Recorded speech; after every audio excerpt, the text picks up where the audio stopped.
All right, if you've just joined us, might be a good thing. You don't need so much Prozac. We've been talking for the last half hour about the things that are happening over in Europe and what Greece is about to go through and how the unions are involved and how the coming insurrection. This is a book written by 12, it's called The Invisible Committee, 12 communists that, I mean, it's a frightening, frightening look at the world. By the way, Michael Moore read this book over the summer. This is fantastic.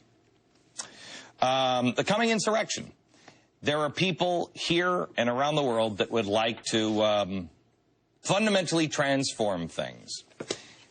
The question is, with the amount of debt and the trouble that we have, how do we turn this around? My theory is that you can turn Europe into a nightmare, Chinese sort of hybrid kind of thing. You can't do it here in America because we have freedom bred into us. We have our founding fathers. We've gotten so far away. That's what the Tea Party is about. We've gotten so far away from the founders' original idea, the original American experiment, that you can't even recognize what we're doing anymore. And that's what people, you'll never snuff that out. Brian?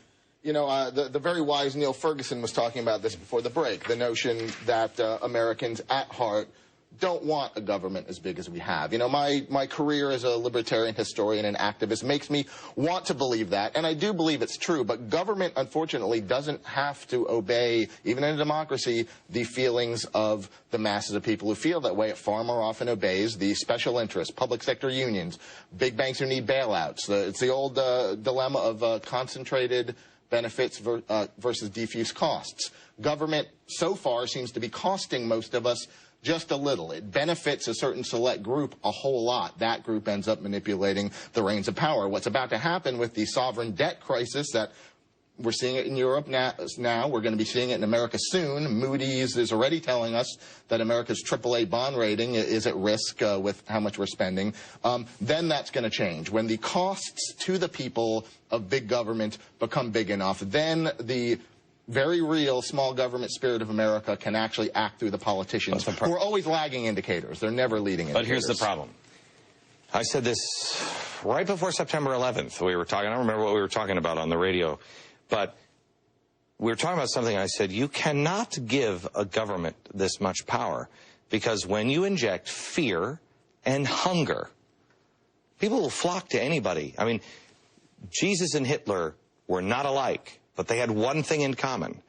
They could look somebody in the eye who was hungry or worried or frightened and say, I have the answer, come follow me. And they did. One used it for evil, one used it for good. But they had that in common. You're going to, if this thing shimmies apart, you're going to have good and evil stand up and say, I got a plan, come follow me. It depends on how hungry we are. If we lose our, do you believe we'll lose our Moody's status, our AAA rating? Well, Moody's is, I believe, a U.S.-based company, so we'll have to see what they do. They've drunk the Kool-Aid and assimilated it fully. If we start to pay high interest rates for our debt, there's no way. So at some point, we spiral out of control. But you and I both know we're already there. You and I already know by the numbers. Right. That we're already way past that. But when it that. becomes reality, when it's for the average person, when it becomes reality, how do you get people to connect with Brian's spirit instead of somebody else who say, it's these people who did it, I'll take care of them, I'll keep you safe, and I'll feed you? How do you... You know, I think you get to that point. When is change possible? Here we have westernized economies not working, on the verge of collapse. Here we have the United States really already collapsed, but kept afloat by the printing presses. How long do you keep all that game going till the tumor inevitably kills the patient and you have social upheaval, social uprising, riots in the streets, and revolution? When does that moment come? And when is that moment in time where actual change is possible? And it is in that moment of collapse. It is in that moment post-meltdown that change actually can take place. How do you have a career? How does this guy get on television and say this stuff and have a career? I mean, listen to what you're saying. I'm on the Glenn Beck show. You know what? Dana's totally bumming me, and I'm sure all of us out. But he's right. Neil said before about forestalling the collapse. Yeah. I would argue that maybe collapse is a scary thing, but we've got massive amounts of debt in the planet that will never be able to be paid off. Yeah, I believe you're more likely. In America, you're more likely to have that scenario than the, what does the president say now? We're past this. Right. We're past this. We're the worst is behind us. When that happens, the ownership of lots of things is going to shift in ways that are going to hurt a lot of people. But it also helps to remember that every morning here on planet Earth, this is my Pollyanna talk, 5 billion people wake up with a set of skills, knowledge, resources, labor, and 5 billion people are waking up with the need for services and consumption. And that in a realm of freedom that these things are going to work out well. Right. We need government. We need people to realize, and crisis moments, you're right, are the best time to convince people. And I don't know if we're going to convince them the correct way. That it's not about government borrowing and borrowing and borrowing to give you whatever you think you need, but it's about government just creating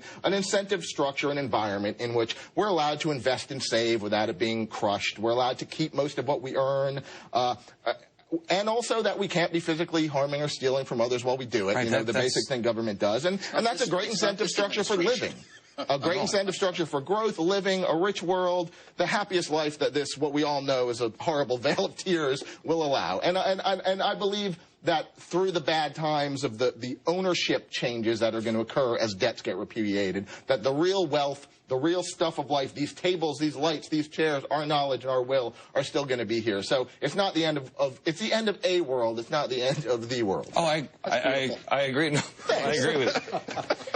Obama, everything's going to be okay. Back in a minute.